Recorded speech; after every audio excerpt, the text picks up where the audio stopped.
Hello everyone and welcome back to Geometry Dash. Today we're going to be talking about FPS bypass. What is it, how it works and the ethics behind the legitimacy of it. Sit back and enjoy. So first of all, let's talk about what FPS bypass is. It is a feature you can get from a hack that runs your game at your chosen FPS as long as VSync is turned off in the Geometry Dash graphics settings. The FPS is the amount of frames that it's refreshed per second, which can change the physics in GD, making the game easier at the cost of not being able to play as high on jet levels. Anyway, let's take a look at the FPS bypass in more detail. So now let's move on to input delay. Input delay is how long it takes for your input to send from your finger or thumb to the device. This changes on higher refresh rates. FPS bypass not included. On screen are the stats up to 144Hz. Credit to Draconia Army for finding these out. This shows that the higher refresh rate is always the better option due to input delay.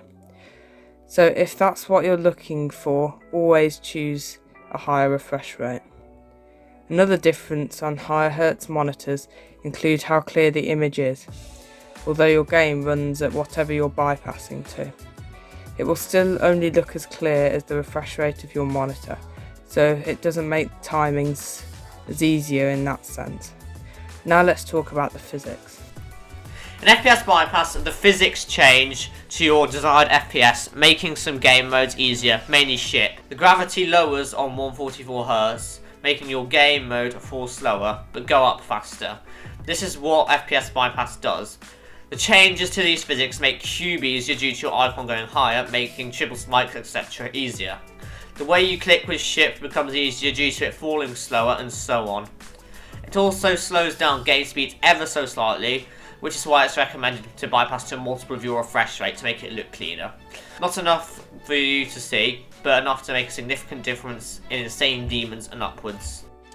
Back a few months ago, a huge change came to Geometry Dash from the community bypass. If you don't know, bypass is a way in which you can trick your monitor into running a higher refresh rate, and it wasn't considered a hack since you didn't need to use a third-party application to do this.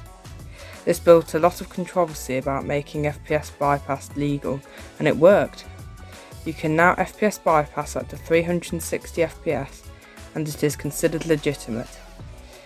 But not only that, but if you are on 144 or 165Hz, it is recommended that you bypass to a multiple of your refresh rate, and if you're on 144Hz, you can bypass only to 288 FPS without going past 360 FPS.